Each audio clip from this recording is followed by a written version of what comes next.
Hi guys! Happy New Year sa bawat isa sa inyo. Dito na naman si Kuya Esho at ang Esho Plays.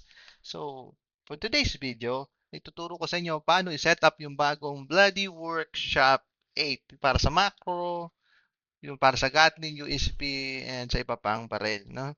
So, ito yung updated version ng Bloody 7. So, ito na yung bago ngayon. Bloody Workshop 8. So, una, syempre kailangan mag-download muna kayo ng Bloody Workshop 8 sa bloody.com. Tapos hanapin nyo lang yung mouse nyo. Sa ako kasi naka A91 ako. Tapos i-click mo lang. Tapos ito na yung Bloody Workshop 8. Ito yung lumang Bloody 7, hindi na siya supported.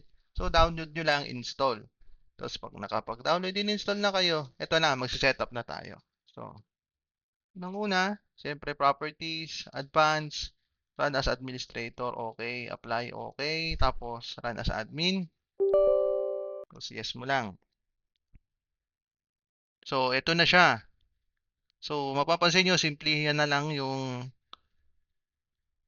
kanyang interface. So, ngayon click mo yung sensitivity. Sensitivity, depende sa'yo. Ako, 1000 dpi lagi kong gamit. Sa applying ngayon, proceed na tayo sa macro. So, dito tayo sa Oscar Macro 2. Diba? Tapos ngayon, syempre, gagawa tayo new. Tapos, papangalanan mo lang, tulad pa rin ng dati. Pass, click. Then, press OK. Tapos, OK mo lang. Tapos, click mo lang yung mouse. Siyempre, tulad pa rin ng dati. Click, drag, drop lang. Tapos yung MS gawin mo ng 5.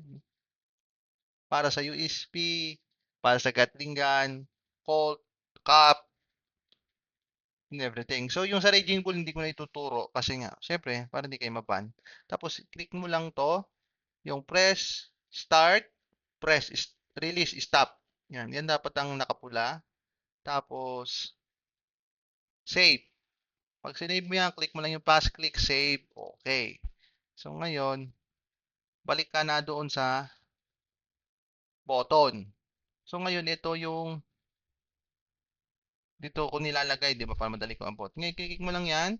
Select macro file, combo, example, pass, click, tapos apply. O, ngayon, mapansin nyo, nagkaroon na ng pass, click. So, ngayon, yan na yan. Ngayon, tulad pa rin na natin ginagawa, mag-open ka ng notepad, totok mo doon yun, tapos pindot, pindot, pindot, pindot, pindot, pindot, pindot. Yan. Yan, ganyan na siya. Ito, ulitin ko lang para sa Gatling, USB, Colt, Cap, Derringer, kahit ordinary or VIP. Yan, para mabilis lang pumuntok.